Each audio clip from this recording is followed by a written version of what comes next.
Aye. Sorry. Bye, world. Did I?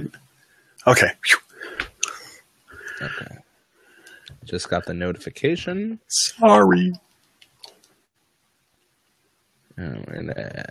Captain America. If Captain America was here, it'd be like, "Hey, language." Yeah.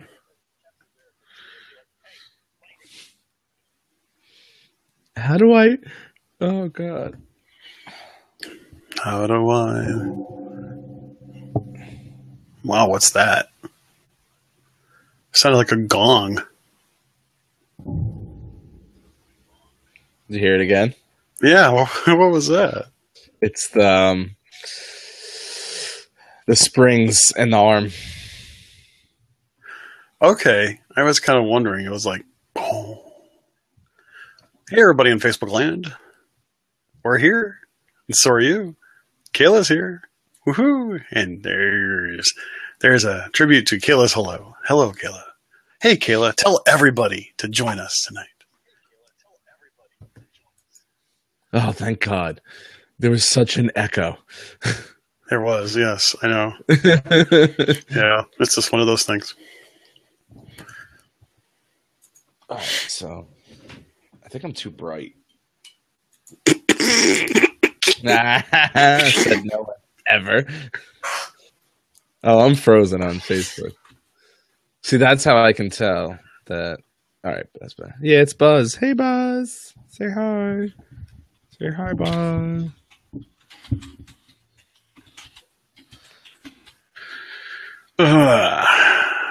Okay, so I got that up. Okay, Kayla shared it. Okay, so tell me when you're ready. Okay, let's see. All right, I'm ready, so go ahead and count her down. All right, so 3, 2, 1. Welcome back, everybody, and thank you for tuning in to another episode of Behind the Ears Podcast. As always, I am your host, Uncle Danny. Alongside of me tonight is the oh-so-lovely Mr. Chris. Chris, how are we doing this evening? Oh, I'm doing fine, and I think we've got a really awesome show lined up for everybody tonight. We're coming to you live tonight on Facebook, and at the same time, we're coming to you with some of the latest and greatest news and happenings around Walt Disney World today. A lot of really interesting stuff going on, and I'll be honest with you, I've had an opportunity to not only look through some of these stories, but also there's been some great people that have been broadcasting live from the parks over the past few days. And, while streaming from the parks, I know has been kind of I won't say controversial. That's not the thing I want to say.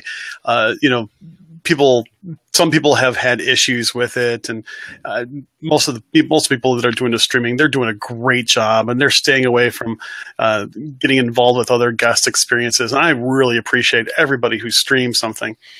Well, last night I had the opportunity to watch the new Jingle Bells Jingle Bam world premiere last night at Hollywood Studios. Now, Danny, did you ever get a chance to see any of the shows that were, kind of shown up against the Chinese theater yet? I was not able to watch it just quite yet, but I will let you spoil it for me. Go ahead. Well, I really hate to spoil it, and I will tell all of our listeners that if you don't like spoilers, well, you can go ahead and pause it for the next 2 to 3 minutes, and then make sure you come back. But the thing is, the world premiere was yesterday, Monday the 14th, and there was also like a dessert party that also went along with it, which that's something I want to hear more about as well. Taking into consideration, there seems to be some good correlation between these shows and dessert parties as well. The video was, I will go ahead and give credit where credit is due. I watched the one that was by WGW News Today, and not only was their video excellent in sense of quality, but it really set the stage for something great. Let me tell you guys a little bit about it first. Everything has to have a story at Disney, and this was no less the case. I'm not going to give the whole story out because it was a 10-minute program, and I was trying to jot down notes while watching it at the same time. And, that's kind of hard to do because I was really enjoying it. And it kind of had a theme that was being led by Prep and Landing. Do you remember Prep and Landing from some of the other winters? Yes. Yes, and so they were kind of the stars of it, so to speak. And my wife had the same reaction. I said, "Yeah, we had a kind of a Prep and Landing thing." She's like, "I love Prep and Landing." I'm like, "Cool," and so there was a lot of visual on the Chinese theater, and I will say that it wasn't just straight up clips from movies. That kind of resembled what was going on with some of the Star Wars spectacular that was going on over the summer. It was almost like there was obviously some clips from classic movies and so on and so forth, especially those that had something of a Christmas theme, but it was extremely well done from what I can say. It had a great laser show. Oh my gosh. I mean, I know it doesn't seem like, a laser show would really, do it justice, but it was great. It really was. Especially like when they tried to mix colors of the lasers and you saw like, two red lasers with like a green filling of light. I'm like, wow, that was like really, really cool. And although I will say that up until the finale, it was actually a little bit lighter than I expected on fireworks. Which I had same. I'm sorry, go ahead. That's not Disney. Well, it's not. But I also said the same thing about Star Wars.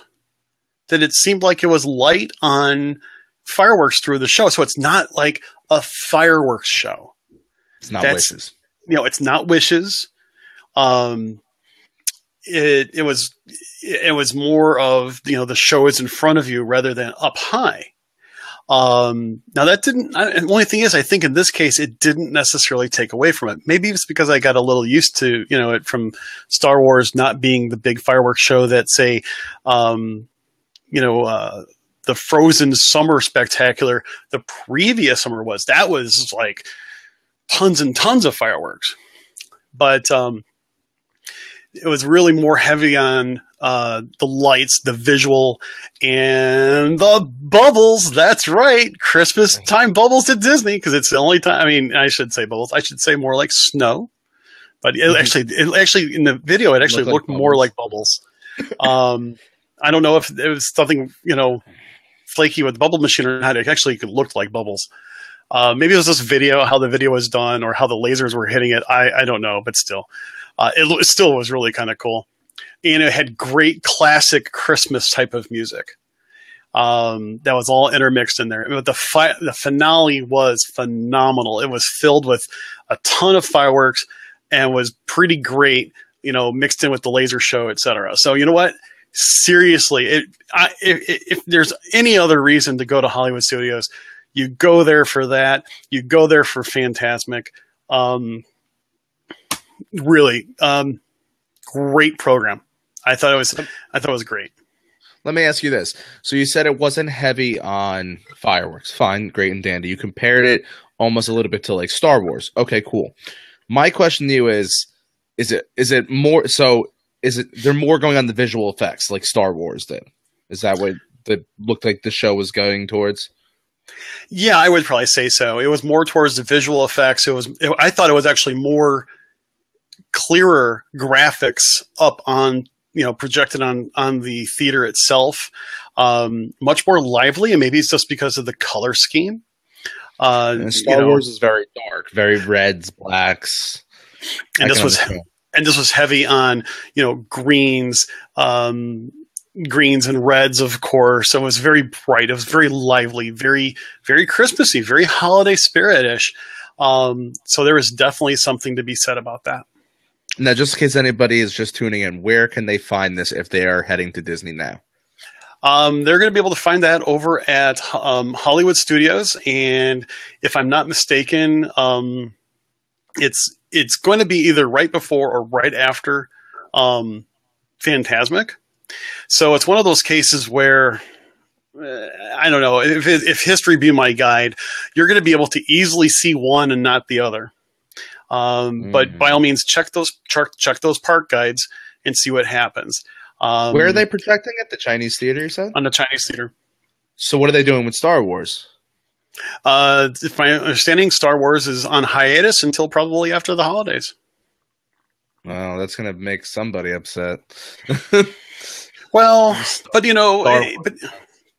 but it's one of those cases where, the holidays, once Halloween was over, everything pretty much turned to, to everything with that. And so it's something that has to be, it's something that kind of has to be accounted for. I mean, I don't think there's anybody that would think otherwise, to be honest with you. But, because you're still playing, now they're playing Christmas music in the background at pretty much all the parks. So that's something just, to kind of take into consideration. But I just want to point something out. It is relevant, but it's also kind of off the beaten track, and that's what we're known for here. Can we just talk about how quickly that park changed in less than 10 hours? If anybody doesn't know what I'm talking about, it's actually up on our Facebook page. It was posted obviously now going back 2 weeks. So Halloween, the 31st of October, was on a Monday. When the park closed that night, I believe, because it did have it was a sold out show for Mickey's Not So Scary Halloween Party. So I'm assuming that you would figure the last few guests probably straggled out of there around 12:30, somewhere in that ballpark. By rope drop at 9 a.m. the next morning, because there were no extra magic hours that morning. Thank God they were smart about that. By the time that rolled around, so you're talking about less than an 8-hour gap when you really think about it. They took down all the fall and Halloween decorations and made it all Christmas. And I mean, it's not like they do in other parks where, okay, November, you see a couple things Christmas, you see a couple of wreaths. No, they were in full-blown Christmas mode. Boom, 8 hours. That was amazing. And the fact of the matter is I don't know if I've ever seen at least the Magic Kingdom turned into a winter wonderland that quickly any other time. A lot of times, I don't know. Maybe it's one of those things that social media is really helping demonstrate how fast this is turning out to be. But most other times, it'd be like now, like middle of November, when things start to get Christmassy again. It was a complete turnaround that quickly, and it was amazing. I mean, think of the teamwork that goes awesome into that. I mean, dare I say, military precision is okay, we're gonna, last guest out, woohoo, break out the cranes and break out the holly. I mean, we're gonna go ahead and change this up a bit. That's impressive by anybody's standards. I'd love to be on a team like that. Yeah, I know it's putting up Christmas decorations, but man, think of how many people talked about just that transformation. We're talking about it 2 weeks after it even happened. I mean, it's just wow. But I think it's also giving a lot of people the chance to experience the Christmas holiday at Disney, even though they still may come around Thanksgiving. And I mean, granted, I know there's a lot of people say, hey, let's get through Thanksgiving first.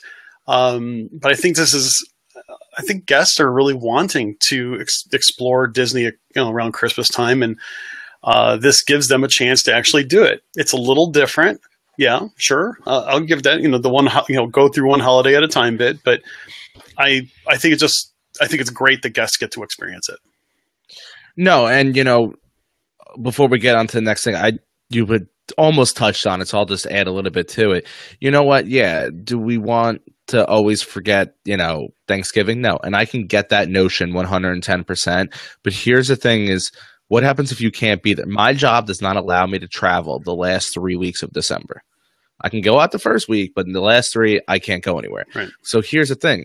I can't enjoy Disney Christmas time. So as much as we're skipping a holiday, guess what? People like me who can't be down there or don't want to be down there that time can still come in November and experience it. And here's the big thing, without the lines of Christmas time. Yeah, this is a really good time to go. Usually this is the good time. The week before Thanksgiving, it gets a little bit busier. And then like the week, starting the Monday after Thanksgiving, it starts to drop off a little bit. And then it does start to slowly build up until about the week of Christmas, and then starts to get into the critical path of guests. So that's something to take into consideration. So, and now that they're not, now that they're doing things different when it comes to the recording of the different holiday programs are going to be shown on the ABC networks. It's a little bit different than what they've done in the past. So we'll have to see how it goes. Yeah. Now, we're recording this tonight is, what's today, the 15th of November? Mm-hmm. Yeah, so we will be putting this out tomorrow. So what I promise you with this show that we will be putting out tomorrow, we will also, if you go over to our Facebook page, we will also be putting out the video of the Jingle Bell, Jingle Bam. So if you're listening to this and you're like, oh, I have no idea what they're talking about, boom, Facebook will have the video up tomorrow for you guys. So November 16th, if whenever you're hearing this, is when we are putting it up. All right, so I just want to touch on something real small before we get into some of our bigger news. Mm-hmm. As of today, the walls are down at Pizza Rizzio to give you a first look at the completed restaurant. And let me tell you this, me and Chris had touched on this off air. The food's going to stay the same. Okay, I don't want anybody going in there and thinking, oh, it's Pizza Planet with a facelift. Okay, I must say, I think just by the visuals of the outside, they did a very nice job. If anybody's ever traveled to New York City and been to like Little Italy, or if you guys have anything old school like that, maybe where you're from, that's the decor they really went for. Green front, red awning. The letters are in red with a green background. It's all brick. They've got the city-style windows with the bars on it and the fire escape. They have an American flag, a Pizza Rizzio flag, an Italian flag. There's the old water container is still on the roof. Looks like they put a lot of outside eating area. I don't know if you saw that, Chris. I didn't see that part, but I'm glad they did, because I know it's always usually pretty crowded in that building. Before, there wasn't a lot of outdoor seating. Outdoor seating is nice. Granted, I will say that it can be kind of difficult to enjoy outdoor seating like in the middle of summer. But sometimes, you can deal with it, especially in the evening hours. I actually like to be outside in the evening hours and see, I'm a big people watcher type thing. I do. I love watching other guests, enjoy themselves too. I think that's kind of nice. But I do know that, let's face it, pizza is a great, draw for kids and families. So, pretty much everybody likes pizza. So it was always credit when it was Pizza Planet. Ugh, I don't know why. Again, the thing is, you for the longest time, my son, he kind of did nuggets and he did pizza. And he liked both of them from Disney, except he liked the adult nuggets better than the kids' nuggets. And pizza is pizza no matter where you go. Unless you go to like Via Napoli in Epcot, but that's an entirely different show altogether. So that is an entirely different show that I can't wait to talk about. All right, so Chris, let's get into some more pressing news. What do you got for us? What's the first thing on the slate here? Well, I read this just the other day as well, that Disney is actually raising the cost of the dining plan. And they're actually taking the dessert out of the quick service plan for 2017. And for those of you who may not be familiar with the dining plan, mainly since they're talking about the quick service plan, that's the one where you can, basically get, 2 quick service meals through the I think is it 2 or is it 3? No, I think it's 2 quick service meals. And a couple snacks and beverages throughout the day and stuff like that, and a mug. But here's the deal: you used to be able to get a combo meal that included your entree, a side, and a drink and a dessert. And if you added all that up together, you're looking at a basic value of about $12 to $14.50. $12 to $15, give or take, depending on where you go, depending on what you order. So unless you go to Morocco. Actually, to tell you the truth, that was one of the best places to go. Because, yeah, you're right. You can get that. They have Yeah. this huge sampler platter, is what you're thinking of, isn't it? Yeah, it's like $30. It's awesome though. Yeah, I Like, mean, you could feed 2 people off of that thing. we found that the last day we were there, and I was so upset with myself. I'm like, are you kidding me? It was delicious, and it was the most food. Because you do go to some of those other places, and the food is just a little bit smaller portioned, I would say. Sure. And becomes almost overwhelming.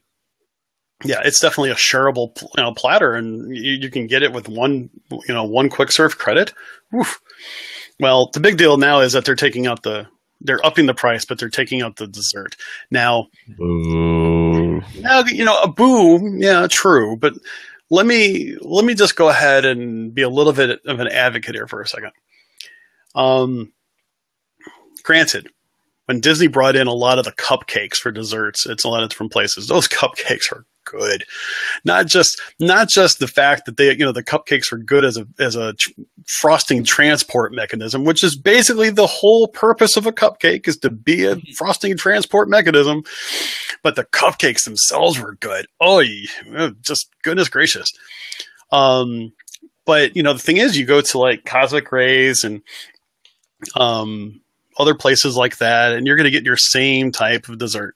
You're going to get a brownie, or you're going to get the cheesecake, or you're going to get the cookie, or the gluten-free brownie, or is it no sugar added brownie? One of the two. It's no sugar. Okay. And the no sugar added brownie, I'm not a big sugar person, so I kind of watched my dessert intake anyway. So I'm not really kind of concerned about losing out on the dessert, but I am kind of losing out on the value. Now, granted, I haven't done a total complete comparison, but there's always been this thing where if the price of the dining plan goes up, some of the prices of the food will go up incrementally as well. It's kind of gone hand in hand. It's just the way it is. I'm not saying it as a negative. I'm just saying it is what it is. But like any other dining plan, you have to make sure that you use it to the best of your ability to get the best value out of it. And you have to see, if you have a really light, or dare I even say picky eater for any family member, kids or adults for that thing, you have to make sure it's going to be worthwhile for you. But, that's a kind of a big thing, just taking out the dessert for the quick service plan for 2017. But as a bonus, did you hear that? Did you hear that Cosmic Rays Starlight Cafe over in Tomorrowland at Magic Kingdom is now going to have the same menu at all 3 launch bays? Thank goodness. It only took them how many years to figure that one out? Like, holy moly. You want to talk about dropping the ball. Like, I can't. Oh my God. It was so frustrating because if you're with your party and you all want different things, it's such a pain in the butt. Oh, you go stand over there. You go stand over. Now, granted, Disney made it a lot easier when they were able to have the magic bands and you can link them to your credit card, because it was kind of like, okay, your son is of an age where I think you would trust him enough where he can have his magic band is linked to a family credit card. That's true. I would assume. Okay. So now it's at the point of like, okay, you can go over there, get what you want to get. Your wife can go over there. Your daughter can go this way. You can now separate in all these lines, because back in the day, remember, if you didn't carry cash, it was like, okay, mom's going to be over here. Oh, but if dad's on a ride, you got to wait for mom to go to now 3 separate lines. And those lines are always so long. Yes. And the problem of it is that when we first started going, we actually made the mistake of thinking, oh, I can go ahead and get a burger over by the ribs line. No. Yeah. Which I never understood that one. We learned that very quickly. Or like you were saying with the magic bands, we would, I would have my card, or this is before magic bands. I would have my room key that I can charge to. My wife had her room key, which she can charge to. My daughter, we turned off her room charge, but we would give her our Disney rewards card, not the Visa part, but the actual one with all the rewards money on it. And so we would just give that to her and say, go order what you want to order. And so, yeah, it was kind of, I love Cosmic Rays Starlight Cafe. I really do. I've always liked their food. I always thought it was really fresh. I love the topping bar. Really, and at the same time, you sit there and you watch Sunny Eclipse. Come on, man. Who does not like Sunny Eclipse? So let's just remember, Ray pays Sunny weekly, very weekly. And so I love it. I can sit there and, we know it's time for us to leave when Sunny starts repeating, his little spiel. We're like, okay, it's time for us to go ahead and get out of Dodge. I've been here too long. Oh my god! Oh, I cracked Andy up with my with the Sunny Eclipse joke. The funny thing is I haven't been to Disney in like about a year now, and for some reason it's just one of those memories that just kind of faded in the back, and you just brought it up, and I'm like, oh god. Oh, so many countless times ready to be like, I need to get out of this place right now. Oh my gosh, that's funny. I mean, I love Sterling. I love Cosmic Rays. So, but yeah, I mean, it's definitely a place that I think is going to really benefit from some of that. Let's see what's next. Oh, now you're a Poly fan, right? I am. Okay. I am. Now, I've only been to the Polynesian once, and it was only for one night, and it was on the concierge floor, and it was epic. I'll tell you that right now. It is. And so the only thing we really did, the only thing that we really did during that particular stay, we went to the parks that night, but we mainly just hung out around the pool and stuff for that day. Which was great. My son was the first person to go down to slide at the Polynesian pool. They took his picture. They put a cool lei on him and stuff like that. He just ate it up. He was loving it. And yeah, he is. He really was. And this is also before the renovations to the pool area and stuff. And we thought it was just still really nice. But here's something that I don't know too much about, but I read it in a Facebook group, and it said that supposedly Disney is going to charge fees for the Poly Oasis pool if you want to sit under a covered awning. Now, this is not referring to the cabanas, but just a covered awning. Now, I don't recall too much of how that's all set up, but this is an option that you will basically have reserved seating for the whole day outside of actually getting a private cabana. But here's the catch. It's $40 a day. Now, I'll be honest. I know that when we were there, people came down in the morning and they did try to save seats and things like that for the day. And I know that Disney has a pretty good policy of saying, no, you're not really supposed to do that. But I also heard other guests, kind of say in response to this particular new offering that, there were people, especially like the holiday weekends and stuff like that, that would just hog up real estate, and they're trying to help avoid those particular issues. Now, $40 seems like, it seems like a lot of money. And I'm a little torn in it because it's like, if you're already spending, $500 or $600 a night, if you really want to have a pool day type of experience, I don't know. Is it worth it? I don't know. I don't really know. It's just one of those cases where I couldn't see spending that at other resorts, like say poolside over at Old Key West or Saratoga Springs. And definitely not at a value resort. But, I'm a little torn about whether or not, what kind of offering that really is, type of thing. What is the covered awning? I mean, is it just like an open cabana, type of thing? Or is it just under an umbrella? I'm really looking forward to finding out more about that. And if any of our listeners have, any recent pictures of the Poly Oasis pool, maybe there's some, you could share that with us and we can, talk a little bit about it later as an update just to see if this is something you'd be interested in. I mean, you being a Poly fan, how does that, I'm actually I'm a little different than you. I think it's great. because now you know what? If people don't want to spend that extra, all right. Let me rephrase it this way: if you spend $500 on the room, you can afford the $40. Okay. I'll admit, I was thinking that. I didn't say that. I was contemplating saying that. I didn't know how to say that without sounding, um, you know, I didn't want to come off wrong. It's not coming off wrong. I mean, if you're going to Disney, all right, $40. I mean, I'd push my own mother out of the way for $40. But at the end of the thing, it's still. I mean, when you're in Disney, you're spending thousands for peace at mind and having a quality. Now, here's the thing: is I want to word it this way: if you are going to be there all day, $40 is a drop in the bucket. Oh, I don't. I don't disagree at all. I will say, if you're making it a pool day and you don't want to fight the hustle and bustle, I totally get it. I really do. I mean, if it's definitely not something for a 4-hour deal. That's the thing. No, but if you're spending all day there and you want to go, maybe you're like, okay, for like 2 hours, we're gonna go jump on the monorail real quick. We're going over the Grand Floridian for lunch or whatever the case is. When you come back, your seats are still there. That cabana is yours for the day. Now, granted, if it's just an umbrella over a table and a chair, no.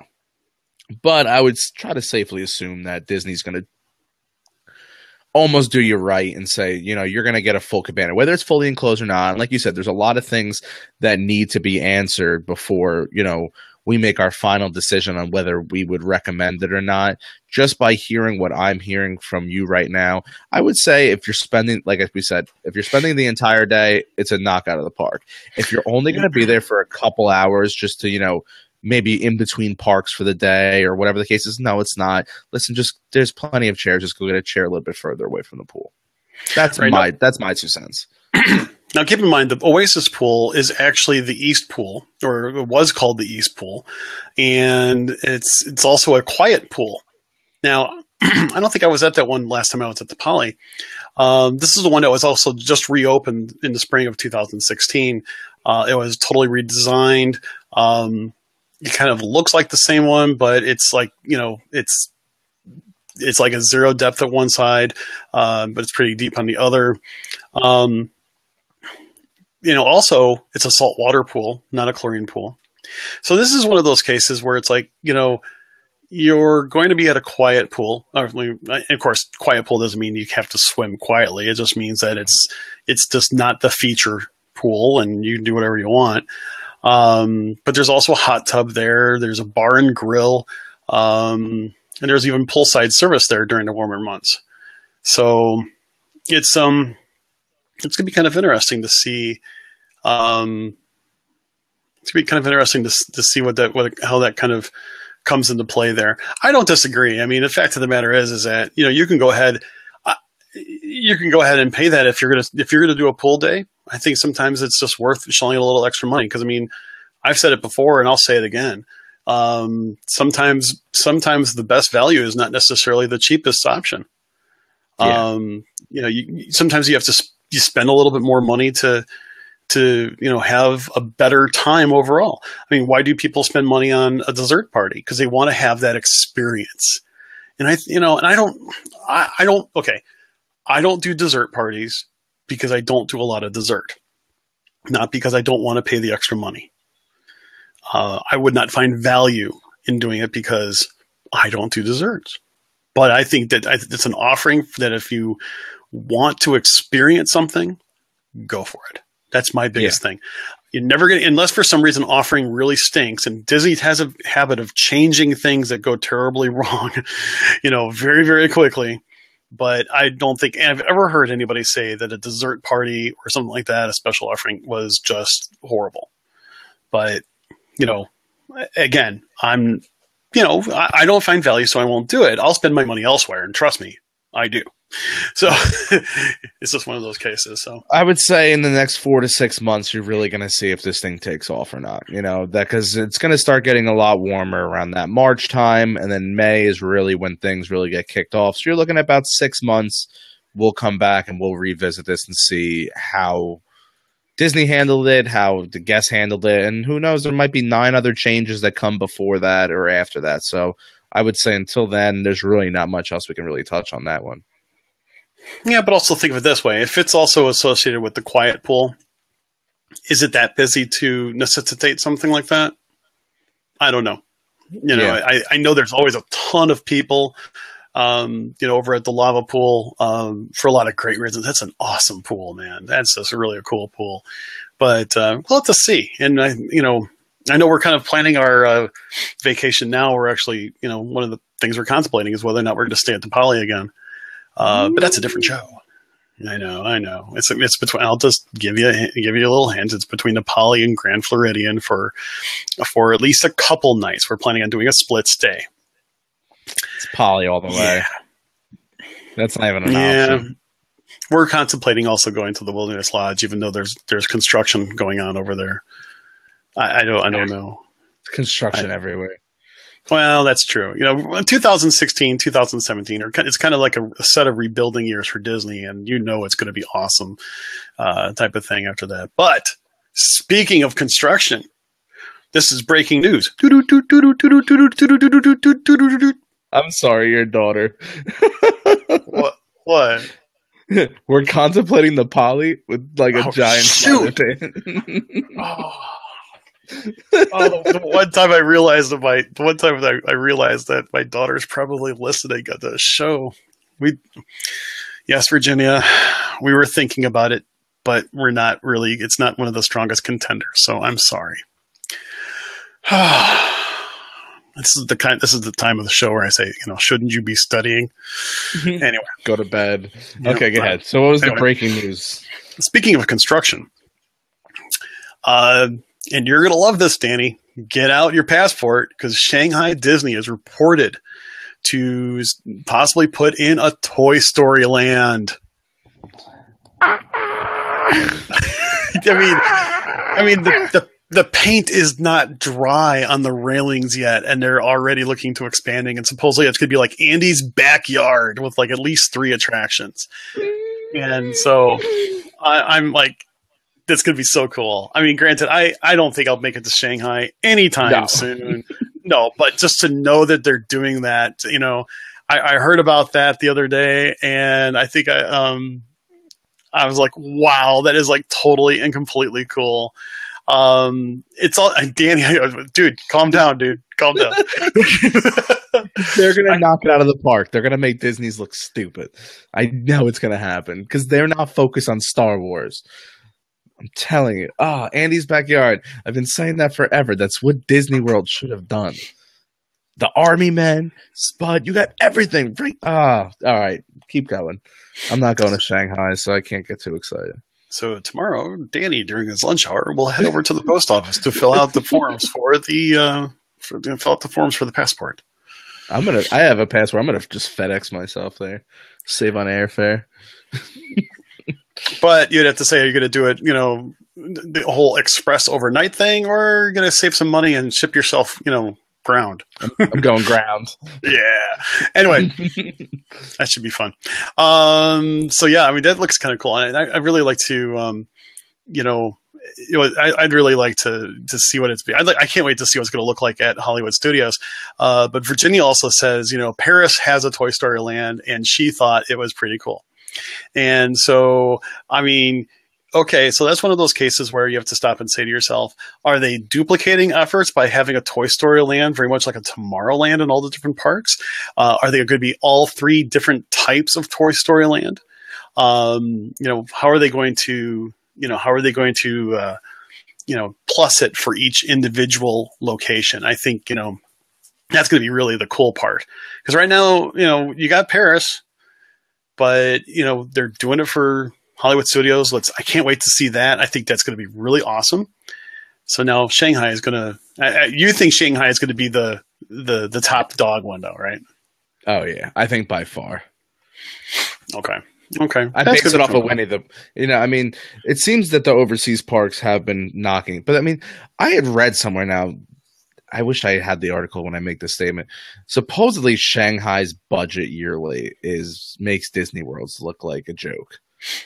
Well, I think it's also because their business structure is a lot different there. I mean, I'm going to get this wrong a little bit, but it's kind of like it's not, strictly owned by Disney. So Yeah, there are private people in there. Right. So there's a little bit, there's different money that's in there. It's the best way of putting it. And so it's going to be kind of interesting to see how they actually, work through that. So, yeah, we'll have to see. I can't wait to see it. Just the pictures of it, that's going to be kind of interesting. I'm excited for the concept art. Oh, I know. I mean, and I kind of wonder when they're going to show that concept art. They're going to show it at, the next D23, next shareholders meeting. It's going to be kind of interesting to see when we're going to do that. Guarantee you that if we see something that shows the concept art, we will post it on our Facebook page. So that's kind of cool. Well, actually, speaking of which, to get into any park, you need tickets. And speaking of tickets, just found this out less than 24 hours ago, that supposedly, and this comes from the Facebook group Rec Arts Disney Parks, which used to be a former news group, brought into the modern age. Something I used to read a long time ago in a galaxy far, far away. They were saying they were like the first group I saw reporting this. It kind of went through Facebook very quickly today, and that is this: there is a new limited time ticket coming out, and it's going to be $280 for all ages, adults and kids. It's a four park magic ticket. And this is very similar to what DVC members were able to take advantage of last year, if I'm not mistaken. It gives you 4 admissions to the theme parks. But here's the deal. Each one of those admissions is to a different park. So in essence, you get 1 entry to Magic Kingdom, Animal Kingdom, Epcot, and Hollywood Studios. That's it. I don't, so if you're going to visit one day at each one of those 4 parks, this is a great offer to have. You can't use 2 entries for Magic Kingdom, or you can't park hop either. But, for a restrictive type of ticket, $70 for, a day per park, that's actually a pretty good deal. Basically, the tickets are on sale now, and through March 5th of next year, they have to be used within 14 days of first use, or by May 26th of 2017. There are some blackout dates, like you can't use them around the holiday, like Christmas holidays. Between December 17th and January 2nd, they're blacked out. And April 10th through the 21st, they're also blacked out.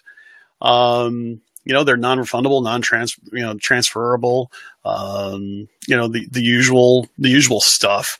But that's a real interesting way of seeing the tickets. If you're only going to be there for 4 days, you're going to hit 1 park each. Boom, done.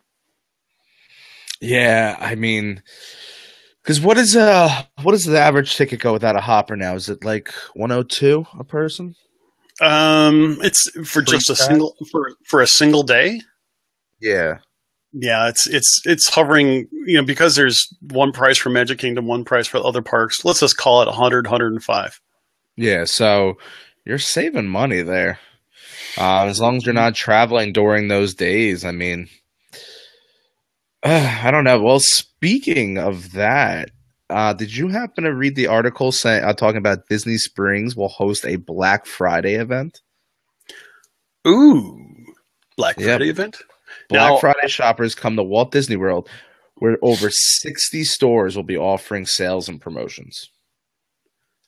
Now, that's interesting, because I have heard that they have done some really awesome sales. And there are people that line up to get in, just like any other Black Friday type event anywhere else in the United States.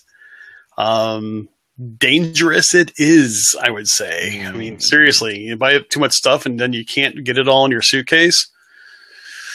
That's problematic here, ladies and gentlemen. Depending on the store. Well, I know Disney stores, they ship everything back, for a cost. Oh, yeah, for a cost. And the thing, it's not a flat rate cost either. That's the thing. Yeah. I mean, all I know is that the Disney stores, across the country, online and um, online and at the individual, brick and mortar stores, they've got some pretty, they're going to have a pretty good sale going on for Black Friday. I know I'll be there. And they're usually pretty busy during that time. So, I could only imagine what the world of Disney would be like Black Friday.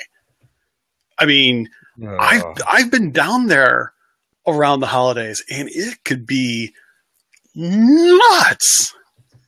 And I don't mean that in a bad way. I'm just saying, you better be prepared. So that could be really interesting. I didn't realize they were actually going to do something like that. Yeah, I'll give it a quick little rundown of what's going on. Disney Springs will open up early on both November 25th and the 26th, 60 stores, like I said before. Starbucks on the west side will open up at 7 a.m. Wolfgang, Puck Express, Dockside Margaritas. There's a couple places it looks like that are going to be opening up at 8 a.m. Ooh, margaritas at 8 a.m.? Yeah, margaritas and something from a food truck. You're ready to go. All stores will be open from 8 a.m. on both days, and Disney bus transportation will begin at 7 a.m. Here's just a couple sales I thought I would just throw out there. So free promo to all these companies. There you go. Apex by Sunglasses Hut, 60% off original prices. Levi's, 40% off the entire purchase. Spend $500 and receive a free jewelry box. I'm not sure who gives you that free jewelry box, but not bad. Lucky Brand, you save 40% off all merchandise, excluding rare finds. Pandora, so all the girls out there, Pandora Jeweler, free bangle with a $125 purchase. I have no idea what a bangle is. I don't know. I don't know what a bangle is, and my wife has some Pandora stuff. I know what the animal is, like a Bengal. The Bengals, like the football team, the Cincinnati Bengals. I don't think it's that. I think what it is that there's these little. You have your charms, and then you have the little things that fit in between the charms in order to keep the charms from bunching up. I have a feeling that's what it is. It's like a little thing it clips on, and it can be of a cool design. I think Kathy has one that is looks like Spaceship Earth. Okay, and it kind of like clips there, and then basically the charms don't bang against each other. I don't know. I have no idea. I'm a guy. My biggest piece of jewelry is my wedding ring and a watch. Many watches. Yeah, okay, I'll give you that. Wow. But still, here's the one I was kind of excited about. Even though I'm not going to be there. The Savannah Bee Company.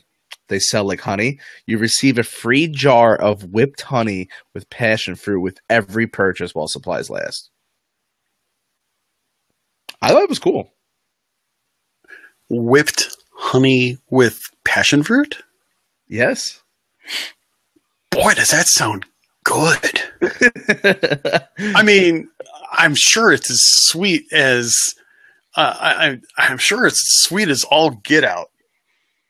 Oh yeah, if it's whipped, anything whipped just makes my ooh, it's gonna be so sweet. But you know what? You know what I could see that'd be good for? Drizzling over Dole Whip. Or Casey's corn dog nuggets. Skip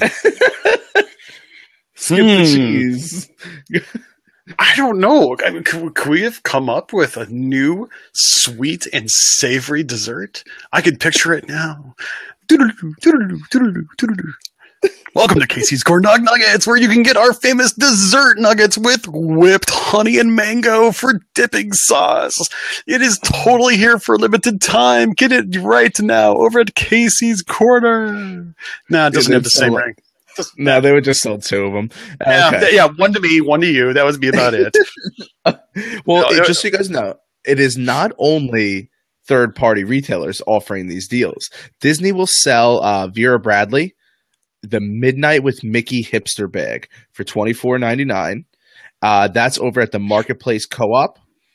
They have a Stormtrooper action figures that are going for $14.99 at the Star Wars Galactical Outpost, and a holiday wreath with lights for $16.99 over at the Disney's Days of Christmas and there will be more announced. I'm assuming this article was posted yesterday, so I'm going to say probably by mid next week we'll have more details on that. Well, I would probably say that the Stormtrooper sale is one that you don't want to miss. I don't get it. Stormtrooper, they never hit anything. I don't know that. Oh, that's right.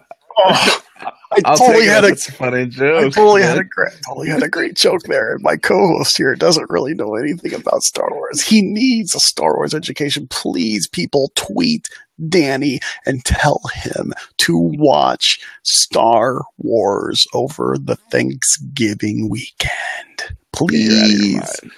Okay. Anyway. Oh, hey. I will say this. Thanks to my daughter, she got the joke. I love you, well, dear. You know what's not a joke? You know what really grinds my gears? When you go see a movie, yeah, don't ruin it. You ever go to downtown Disney? Yes, it's still downtown Disney. And you ever want to go catch a movie over at the AMC, and you get in there and you think it's a rainy day, there's nothing else going on, you had a couple extra days, and you're like, I'm going to go see a movie, but it's crowded, and you end up sitting like this with your neck straight up in the air. Because you have to get the front. You have to get the front seat in an IMAX. Yeah, or you happen to sit behind some Giacomo who's got a 10-gallon hat on and refuses to take it off. I'd have never really seen that, but it seemed like a good play in words. Well, the AMC Disney Springs 24 is now offering reserved seating. Oh, okay. Do you have an AMC by you? We actually have like 3 AMC theaters, all within like a 25-minute drive of us, and none of them have reserved seating. They're not the cool ones. I mean, I've always wanted to go to the ones at Downtown Disney. Yeah, I did it too, Disney Springs, because I mean they are supposedly some of the most technologically advanced theaters that are there, with the best, Dolby Digital setup and the whole shot. And yes, anybody who's been listening to the show long enough, that I love movies and the technical details that go into movies and soundtracks that engulf you. And yeah, the theaters over at Disney Springs have that. And I've always wanted to try that myself, just because I know the theaters that I have, the sound system in my home theater actually, kicks their butt. So yeah, but I love AMC theaters. They're great. It's a great theater. Their programs are great. So, it's one of those things. So anyway, you were going to say, I'm babbling. No, because the AMC over by me, they just gutted it and redid it. And they brought in the big Lazy Boy seats that you can literally recline all the way back and everything. And that's how they made it reserved seating. I mean, it's not the biggest topic of news. I've been to one movie and how many trips I've been down to Disney. So it just, the only reason, if anybody does like to do that, I know there are people who just like to watch a Disney movie in Disney on Disney property. That's their thing. And that's cool. That's cool. But that was something just a little different that you can now reserve your seating. I'm assuming you could either do it through Fandango or when you actually get to the theater. Yeah, you could also, I know that the AMC app itself also has provisions for that as well. And one other quick thing I saw last week, and I forgot to mention it. Did you see the new store layout for Magic Kingdom's Uptown Jewelers? No, I didn't. Oh, it's nice. It is nice. Is this the layout of the actual jeweler that's right down Main Street? Yes. I'm trying to remember exactly how it looked. They painted it up. They added a big gold chandelier in there, and they have, I believe, now ladies, correct me if I'm wrong. They used to have a casing in the middle, and it used to have like Vera Bradley bags. Is that who was in that? Was it Vera? It was expensive handbags. I thought they were Vera Bradley. I think they had both Vera. They also had Doonies, and then they had Pandora in the back. They had the cabinet in the middle was jewelry, but also a lot of watches. A lot of the fine watches, I should say. Some of the more elaborate Disney watches made by Citizen and other high-end manufacturers. Yeah, it's gonna continue to sell a range of jewelry, bags, and purses. Pandora continues to occupy the rear of the store, so when you're in that store, there's that whole big, beautiful white great room in the back that is all Pandora, and that is staying that way. You know what? If you are not there as often, you might walk in and really not notice the difference. I just thought it was something cool that they do things very subtly inside Disney just to spice things up a little bit that people just have no idea about. So that was just another thing. You have anything else on the list for us? I do. I have one last item. It's somewhat small, but actually it's caused a little bit of a stir out in Facebook land. And that is starting yesterday, as a matter of fact, guests will now be charged $5 for packages that are sent to the front desk or delivered to your hotel room. Now, just to get a little point of reference here, if you were staying at a conference resort, which would be like the Contemporary, Beach Club was a conference resort, Coronado was a conference resort, as an example, you would actually get charged $10 if you had a package sent there. Like, so if you shipped a box of stuff there from home, for your trip, you would actually get assessed $10 for that box to be received by that particular resort hotel. And just for point of reference, so you may say to yourself, well, why in the world would I send a box to hotels? Well, a lot of people, especially if they had, infants, or young kids and they were flying, they would send things like a box of diapers and wipes, formula, other baby needs, and things like that that they're going to be consumed during your time at Disney. And so a lot of people would just send a box of stuff so they could actually pack lighter. And chances are it would be stuff that they won't, they'll use throughout the trip, and they won't have anything left to bring back, so it's no worries. It used to be a very worthwhile, thing to do. So like for $15 or $20, you can send a reasonable sized box via UPS, FedEx Ground, or even USPS to, your resort hotel, and not have to pay a $50, extra baggage fee for some airlines. Well, now it seems like if you do that, they're going to charge you $5 for, a package.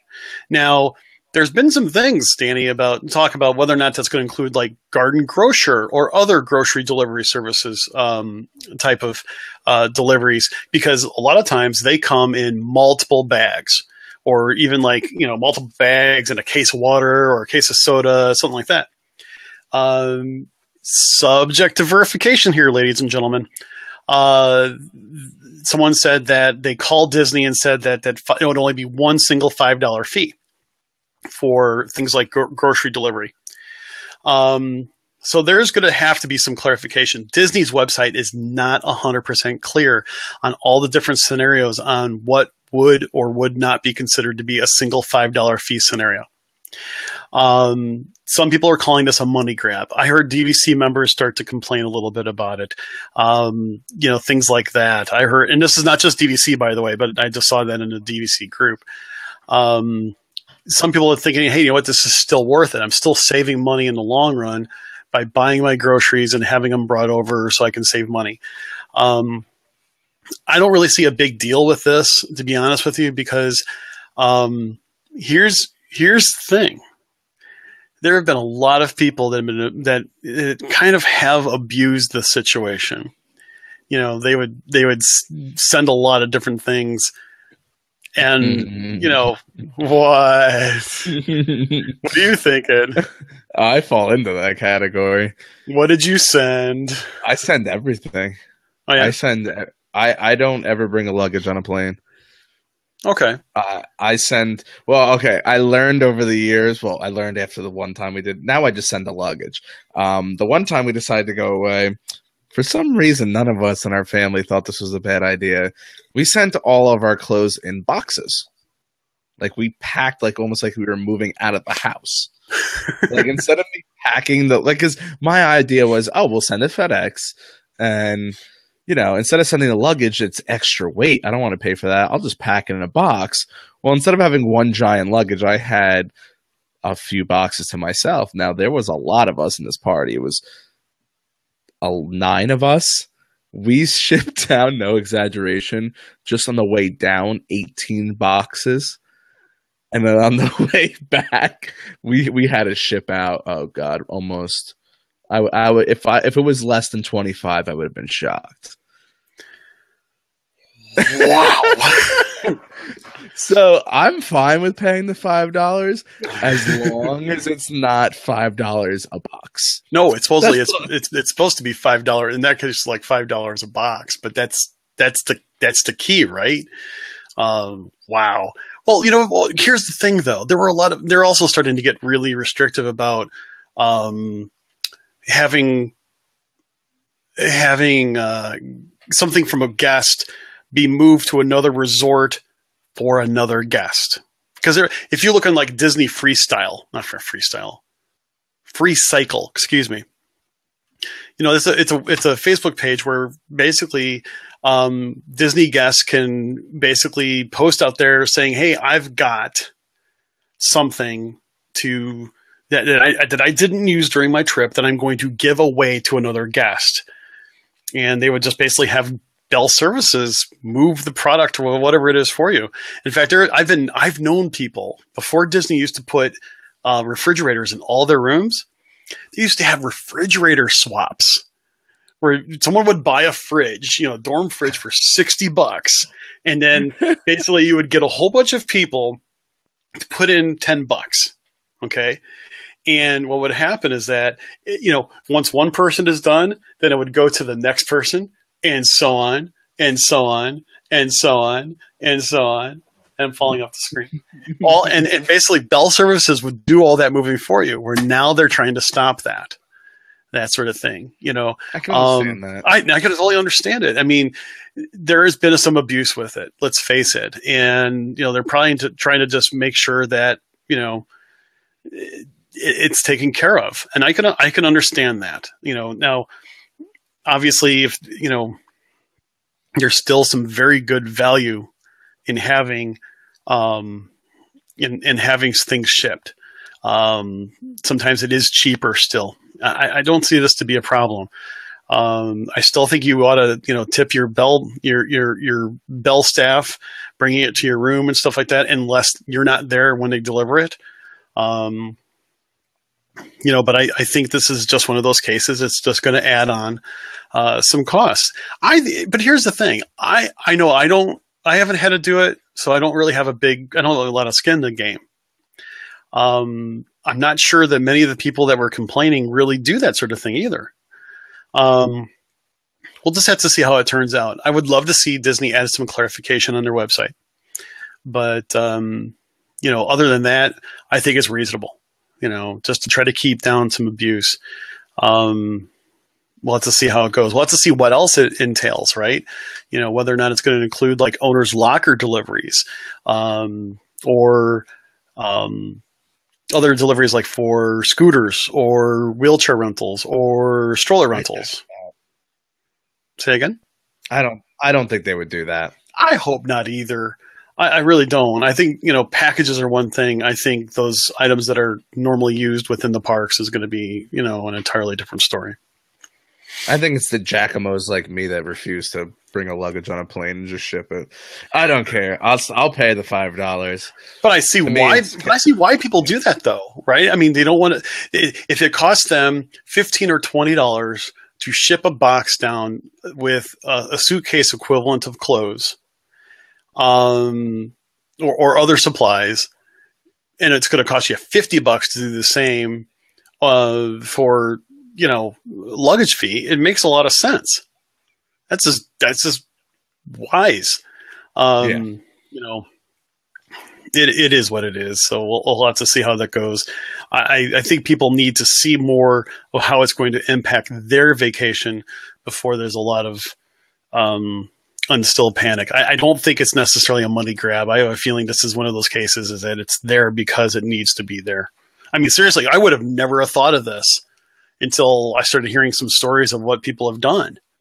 So there's got to be a reason behind it. So this isn't like $40 for, a covered area to sit by a pool. This is something because people have really pushed people to the limit. So I don't know.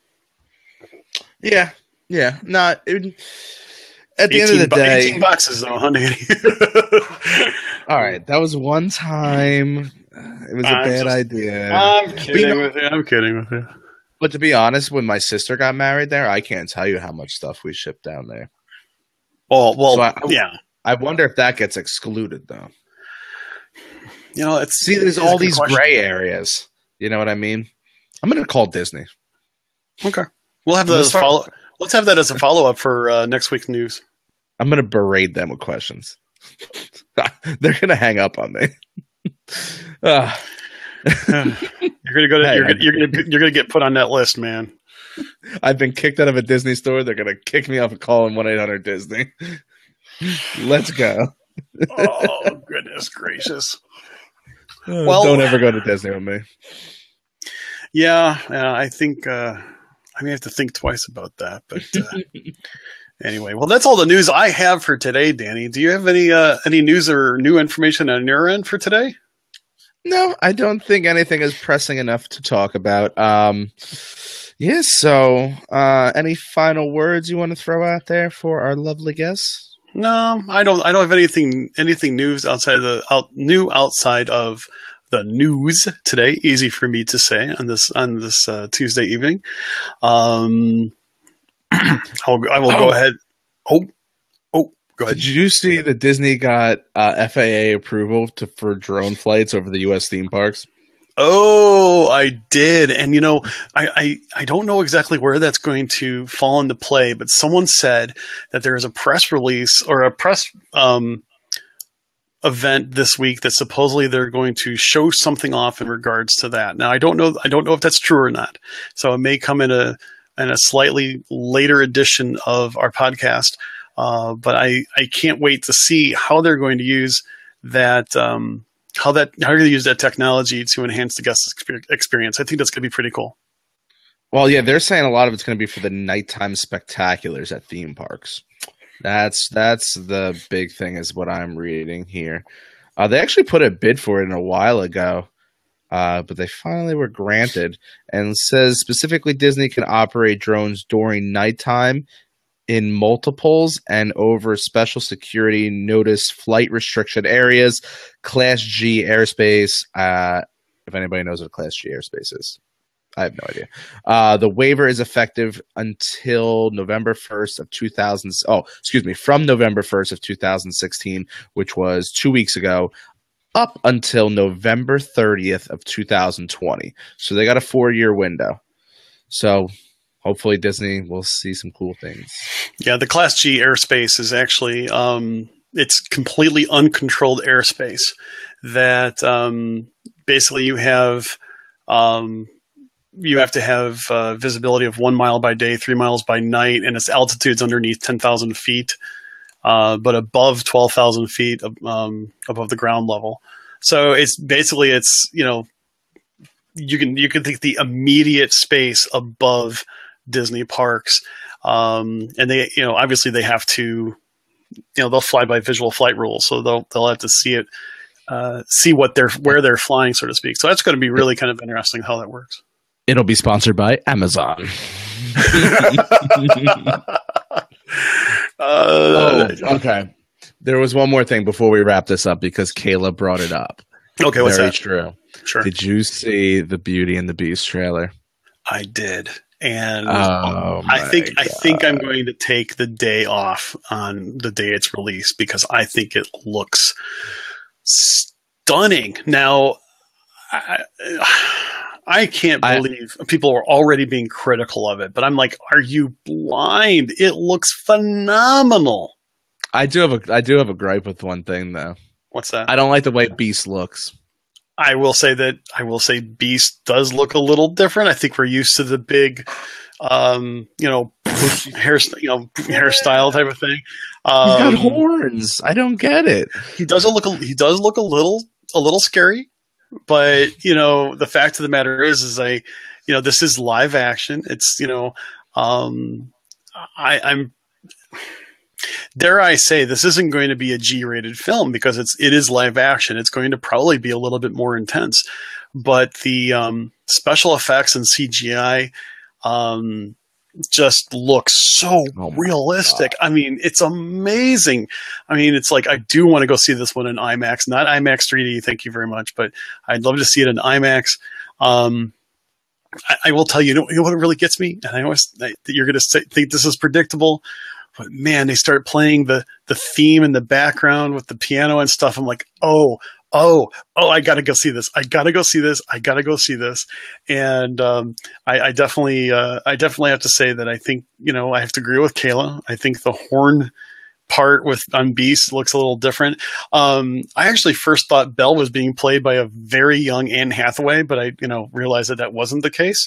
But yeah, I'm really looking forward to it. I mean, it just looks stunning, and I can't wait. I really. Listen, Cinderella was a home run.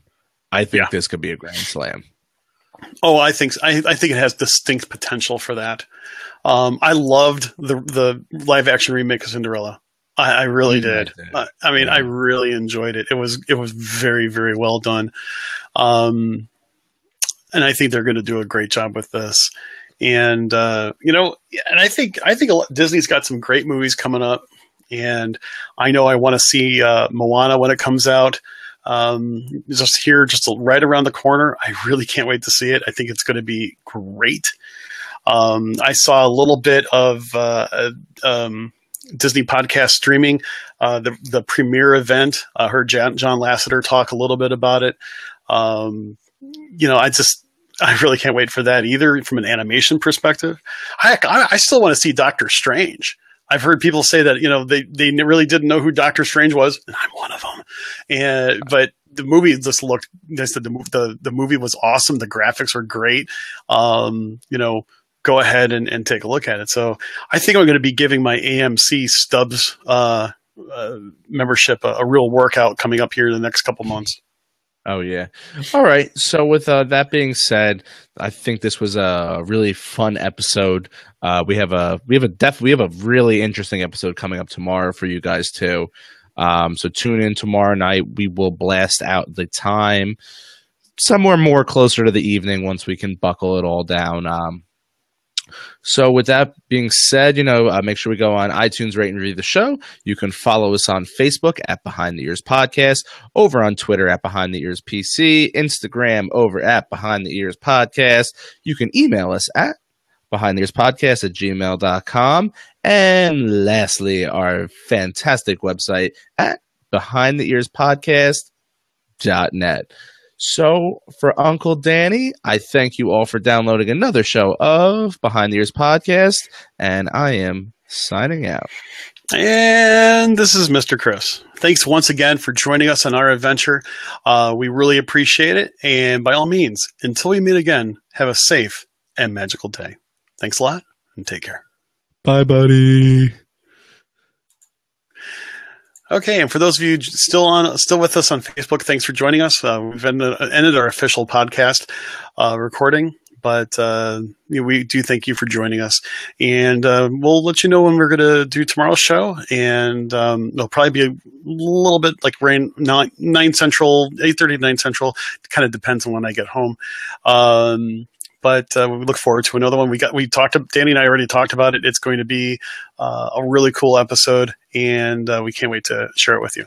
So I'm going to go ahead and end our broadcast. And by all means, thanks again for joining us, and we'll talk to you soon. Take care.